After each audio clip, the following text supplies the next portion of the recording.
So here I'm in Charleston on East Bay Street. We're about a block, half a block from the ocean and sea level. But I want to show you the building back behind me. So this building is right next to the water. You can see we're basically right next to the water, and the water used to come up right to the sidewalk across the street. In old maps of the wall that surrounded Charleston, that's where the wall was. But notice this building with the windows down low.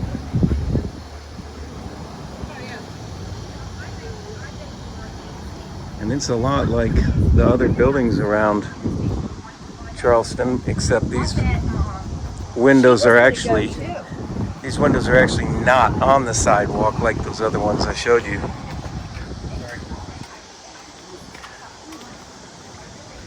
And because they're up just a little bit higher, you can see it is actually a first floor now, although that's the regular first floor with the steps at the end.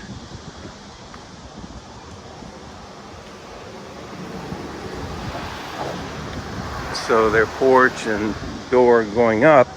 But let me show you what this actually is right here when we go down the side.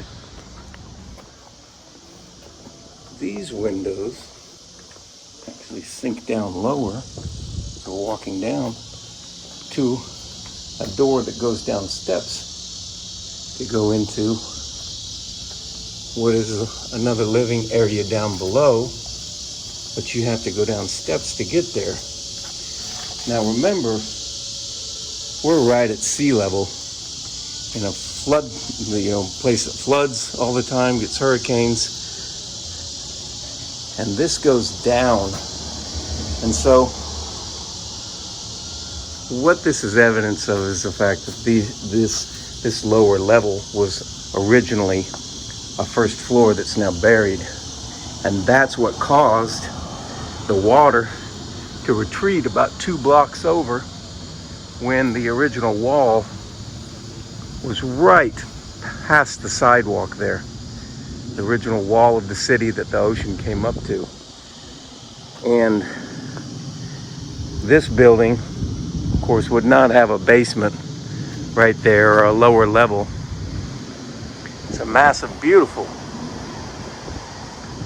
old home. But what we're looking at here,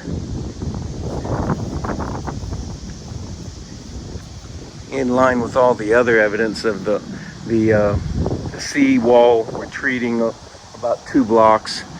Now there were wharfs and there was buildup, but the wharfs would jut out in just an area of width. But now it's the entire area has completely been moved out. Underneath that sidewalk going down will be another complete story that goes lower at one point. Now it would be filled in and be lower, but I showed you where you actually have to go down steps to get there. And there, of course, is a mini door right there. So that's just to show you that all these homes that say, oh, it's just a crawl space or it was just built up.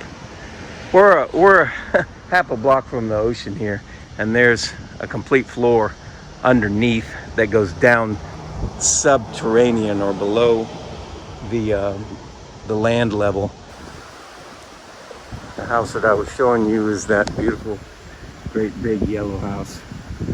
In a coming video, I'm going to show you where the original wall surrounding Charleston, it was originally what's called a star fort.